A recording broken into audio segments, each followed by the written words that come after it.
खैर आपको तो पता है कि वाराणसी में एसडीएम साहिबा जो कि पीसीएस का एग्ज़ाम क्लियर करके, जिनका नाम ज्योति मौर्य है, आप भली भांति जान रहे हैं कि उन्होंने किस तरह से अपनी सारी की सारी हदें पार कर दी। लेकिन इस चीज़ को, इस घटना को देख कर के एक बात सामने आ रही है कि क्या इस चीज़ को देख कर के, ऐसी घटना है जो कि पूरे देश में आग की तरफ फैल गई, और इस चीज़ को देख कर के यह दिमाग में आ रहा है कि क्या आगे से कोई भी व्यक्ति यदि अपने पत्नी को, जो पढ़ने में तेज़ तरार रही है, जिसकी शादी 19 साल 20 साल में हो जाती है, और यदि उसका पति चाहता है कि हाँ हमारी पत्नी जो बनी है वो, उसको पढ़ने की इच्छा है, पढ़ने में तेज़ तरार है, और वो चाहता है कि हम इसे पढ़ाएं लिखाएं और हो सकता है किसी एग्ज़ाम में पास कराएं और वो ऑफिसर बन भी जाए, तो क्या किसी के दिल में ऐसा बात आ सकता है, और क्या कोई ऐसा हिम्मत कर सकता है कि हम अपनी पत्नी को पढ़ा लिखा कर ऐसे जगह पर पहुंचाए? तो बहुत सारे ऐसे लोग हैं जो कि इस चीज़ को देख कर के डरेंगे कि ऐसा करना सही होगा या नहीं होगा। और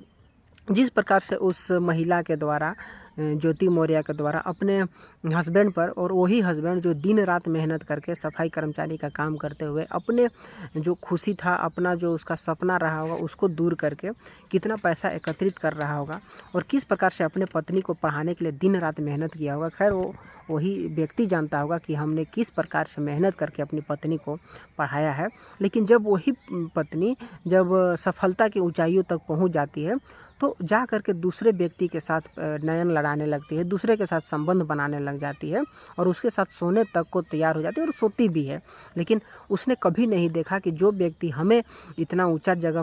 पहुंचाने के लिए, उतना ऊंचा जगह स्थान पर पहुंचाने के लिए दिन रात मेहनत किया, पसीना बहाया, और उसकी इज्जत को हम किस प्रकार से नीलाम कर रहे हैं, उसकी इज्जत को किस प्रकार से हम उछाल रहे हैं। और इतनी बेशर्मी देखिए कि उस महिला के द्वारा अपने पति पर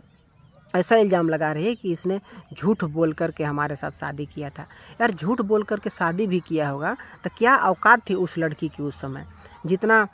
कमाता था उसका हस्बैंड, उससे तो कुछ नहीं कमाती थी, और कुछ थी भी नहीं वो लड़की। और किसी भी स्थान पर रहते हुए यदि उसका हस्बैंड यदि उसे इतनी ऊंचाई पर पहुंचा सकता है, तो आखिर उसकी इज्जत करनी चाहिए थी। लेकिन आज वो उसका इज्जत ले रही है। इसके अलावा वो लड़की बार बार कर रही है, इल्ज़ाम लगा रही है कि हमारे ससुराल वालों के द्वारा, हस्बैंड के द्वारा दहेज मांगा जा रहा था, हमें दहेज को लेकर के प्रताड़ित किया जा रहा था। तो ऐसी जब पढ़ाई करने के बाद जब लोगों की मानसिक स्थिति बदल ही जाती है, तो ऐसे पढ़ाई से क्या फ़ायदा यार? जब लोग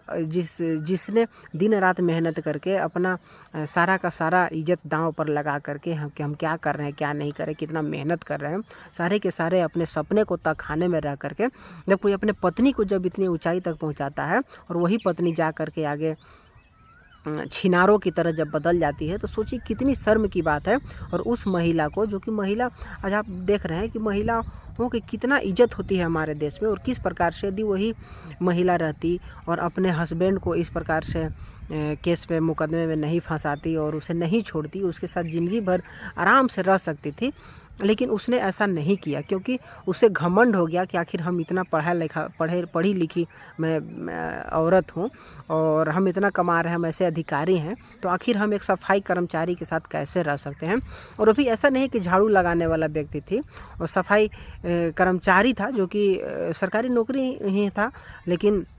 इस चीज़ को उसके द्वारा बर्दाश्त नहीं किया गया, और उसने सारी की सारे मर्यादा को तहखाने में रह करके, मर्यादा को फेंक करके, उसने एक अच्छे ऑफिसर के साथ, कमांडेंट के साथ इश्क मोहब्बत करने लगी, और उसके साथ बेड भी सजाने लगी, बेड में रंगरेलियाँ मनाने लगी। तो सोचिए कि ऐसी यदि बेशर्म हो जाए यदि पढ़ने के बाद, तो ऐसी पढ़ाई का क्या महत्व है, क्या कीमत है उस पढ़ाई का?